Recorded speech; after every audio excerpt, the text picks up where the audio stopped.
1. Santiago était un vieux pêcheur. Il vivait à Cuba. Le soleil a laissé des marques brunes sur son visage. Ses mains étaient rugueuses. Son corps maigre était vieux, mais ses yeux bleus étaient jeunes. Ils étaient joyeux et pleins d'espoir. Il était ami avec un garçon nommé Manolin. Ils pêchaient ensemble. Une fois, Santiago a eu de la malchance pendant 84 jours. Pendant cette période, il n'a pu attraper aucun poisson. Chaque jour, il revenait avec un bateau vide. Les parents de Manolin n'aimaient pas ça. Ils ont dit au garçon de pêcher sur un autre bateau. Mais Santiago et Manolin restaient quand même amis. Chaque matin, Manolin aidait le vieil homme à porter son équipement jusqu'au bateau. Le garçon a travaillé sur un autre bateau pendant plusieurs mois. Il a réussi à gagner un peu d'argent. Maintenant, il voulait revenir sur le bateau de Santiago. Cependant, Santiago a dit non à son offre. Te souviens-tu de cette époque où tu es resté 84 jours sans attraper de poisson ? A demandé le garçon. Et puis, tu as pris de gros poissons tous les jours pendant 3 semaines. Santiago s'en souvenait, mais il voulait que Manolin reste sur le bateau chanceux. Ils se sont mis à parler des jours où ils pêchaient ensemble. « Santiago, a dit Manolin, puis-je aller chercher de petits poissons pour toi demain ? Tu les utiliseras comme appât. »« Non, j'ai mon propre appât, a répondu Santiago. Mais si je ne peux pas pêcher avec toi, je veux aider d'une autre manière. »« D'accord, merci, a dit le vieil homme. Demain sera une bonne journée. Je veux aller loin en mer et attraper un gros poisson. » Il est sorti pour chercher de petits poissons pour Santiago. Il a apporté aussi de la nourriture. C'était un cadeau de Martin, le propriétaire du café. Santiago était très content. Ils se sont assis pour manger et parler baseball. « L'équipe des Yankees a perdu aujourd'hui, a commencé Manolin. « Oui, mais DiMaggio était en excellente forme, a répondu Santiago. C'est un grand joueur. Je crois que son père était pêcheur. Peut-être qu'il était aussi pauvre que moi. »« Et qui est le meilleur chef d'équipe ? A demandé le garçon. « Je pense qu'ils sont tous bons. »« Et tu es le meilleur pêcheur ? A dit le garçon. « Je connais ceux qui sont bien meilleurs, a répondu le vieil homme.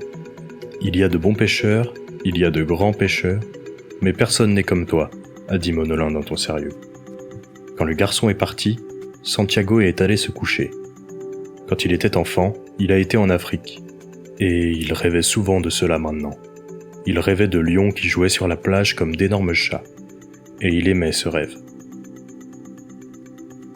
2. Le lendemain, Santiago s'est levé avant le coucher du soleil. Il s'est rendu chez Manolin pour le réveiller. Ils ont porté l'équipement de Santiago jusqu'à son bateau et se sont dit au revoir. Le vieil homme s'est mis en route vers la mer. Il a navigué de plus en plus loin de la côte. Il a entendu les sons des poissons volants qui sautaient de l'eau. Il les aimait. Ils étaient ses principaux amis en mer. De nombreux jeunes pêcheurs imaginaient la mer comme un homme. Ils pensaient que la pêche était une compétition et qu'ils devaient se battre avec l'océan pour gagner. Mais Santiago voyait toujours la mer comme une femme. Il l'aimait, même si elle avait un caractère difficile. Parfois, elle faisait des choses folles, mais elle était très belle. Santiago a mis les petits poissons sur les hameçons, puis il a baissé ses lignes de pêche dans l'eau. Elles devaient être complètement droites. « Je suis très attentif à mes lignes, et pourtant, je n'ai pas de chance, » a-t-il dit à voix haute. Mais chaque jour est différent. Peut-être qu'aujourd'hui, le gros poisson viendra, et je serai prêt. Quand a-t-il commencé à se parler à lui-même ?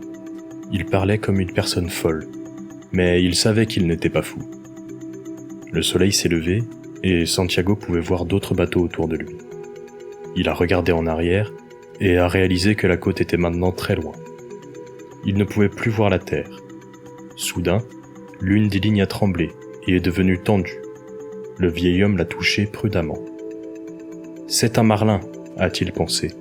Ils sont gros en cette saison. » Puis il a dit à voix haute. « Mange-la pas, poisson.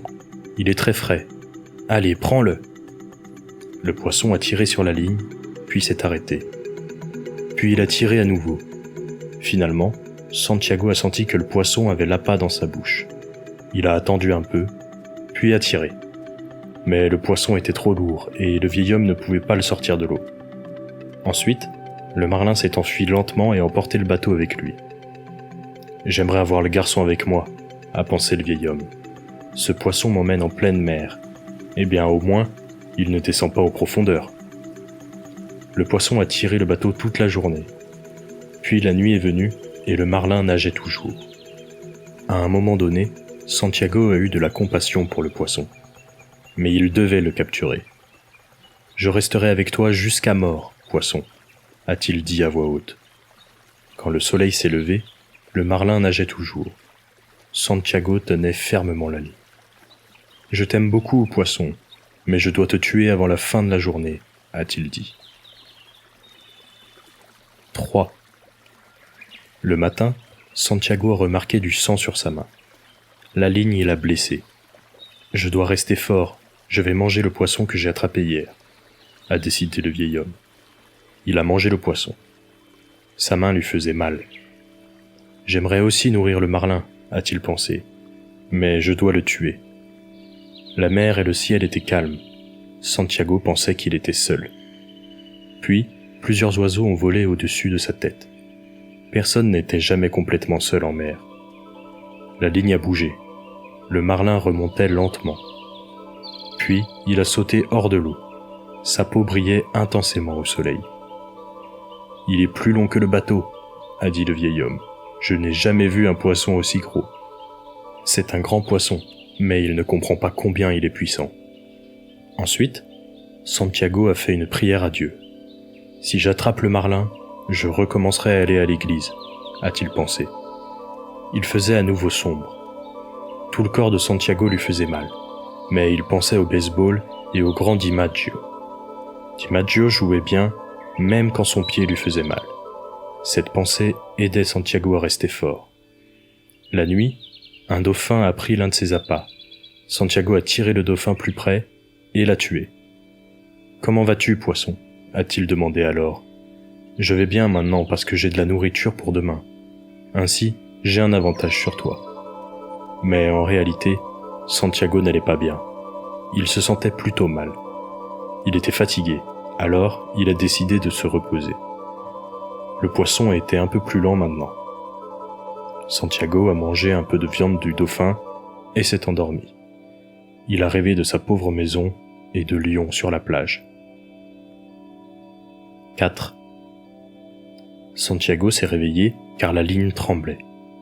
Le marlin sautait de l'eau. Son corps brillant se dressait au-dessus de l'eau encore et encore. Santiago a été tiré vers l'avant du bateau. Il était allongé face contre terre et ne pouvait pas bouger. La ligne devenait de plus en plus longue et le vieil homme la tenait fermement. Elle lui a blessé les mains et le dos, mais il ne pouvait pas laisser le poisson s'éloigner trop loin. « Je voudrais avoir le garçon avec moi en ce moment », a pensé Santiago à nouveau. Il m'a déjà aidé avec la ligne, et ça n'a pas fait aussi mal.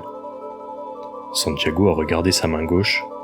Elle était très blessée, mais la douleur n'avait pas d'importance pour un vrai homme. Il a mis sa main dans l'eau pour la nettoyer. Le poisson a commencé à tourner en rond. Santiago se sentait malade et faible. Il voyait des taches noires devant ses yeux. Le marlin a frappé le bateau plusieurs fois avec sa queue. À chaque fois, le vieil homme devait lâcher un autre morceau de ligne. Quand le poisson s'est fatigué, il a recommencé à tourner en rond. À un moment donné, il est passé juste sous le bateau, et Santiago a vu qu'il était énorme. Maintenant, à chaque tour, le vieil homme tirait le poisson de plus en plus près du bateau. Il a vu son grand et magnifique dos sortir de l'eau. Santiago ne sentait plus ses mains et ne voyait pas bien, mais il voulait ramener le poisson. Enfin, le poisson est apparu juste à côté du bateau. Le vieil homme a tenu la ligne avec son pied, a levé haut son harpon et l'a planté dans le poisson. Le grand marlin s'est levé dans l'air, puis est retombé. L'eau était rouge avec son sang. 5. Le vieil homme a ramené le poisson plus près et l'a attaché à son bateau. « Je vais gagner beaucoup d'argent avec toute cette viande », a-t-il pensé. Puis, il a pensé à Joe DiMaggio. Santiago était-il maintenant aussi grand que lui? Ses mains lui faisaient mal, les blessures étaient si graves qu'elles ressemblaient à de la viande crue. Santiago a monté sa voile et le bateau a commencé à avancer vers la côte. Il a pêché un peu d'algues de l'eau. Il y avait des crevettes dessus et il les a mangées. 1 heure plus tard, un requin est apparu à côté du bateau. Il a senti l'odeur du sang du marlin et est venu se nourrir du poisson. Le vieil homme savait que les requins n'avaient peur de rien et qu'il devait le tuer. Alors, il a pris son harpon et l'a enfoncé dans le corps du requin. Il s'est battu contre l'eau, puis est descendu lentement. Le requin a emporté le harpon avec lui. Il a pris mon harpon et 20 kilos de viande du poisson, a dit Santiago. Il y a maintenant beaucoup de sang. Bientôt, d'autres requins viendront. Ils vont tout manger. Le vieil homme ne regardait plus le marlin. Son combat avec le poisson n'avait plus aucun sens. On peut détruire un homme, mais on ne peut pas le vaincre, a dit Santiago.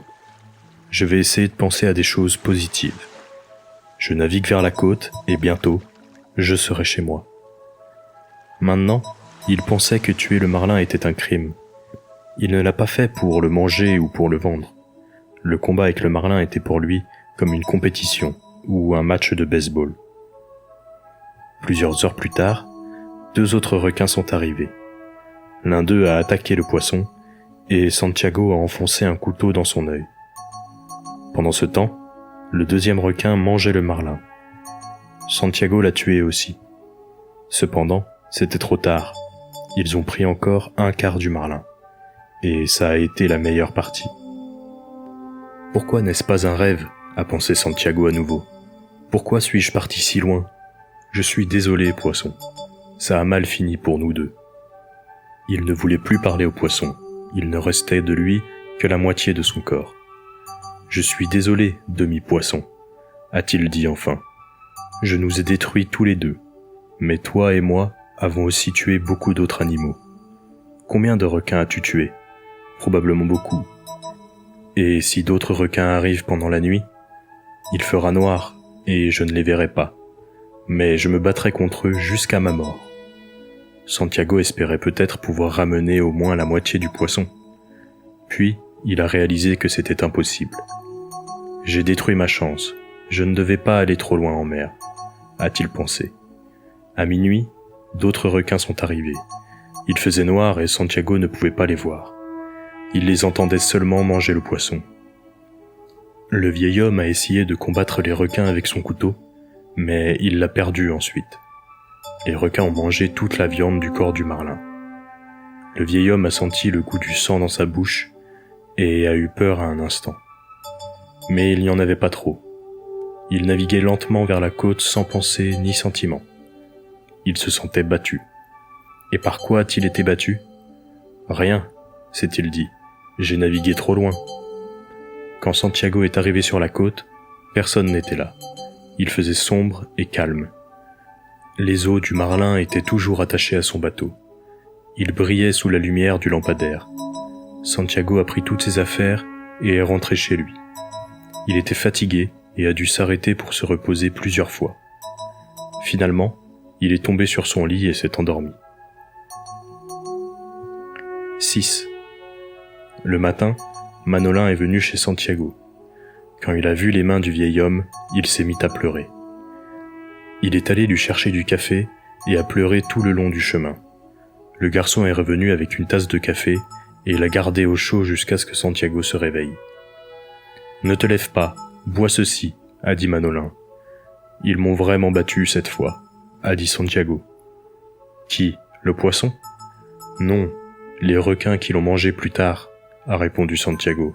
« Tout le monde te cherchait, ils ont même utilisé des avions », a dit le garçon.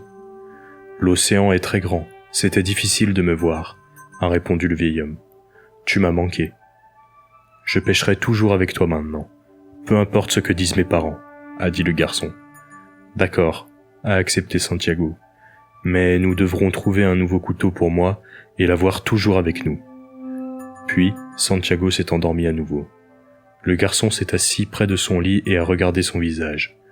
Le vieil homme rêvait de lions sur la plage.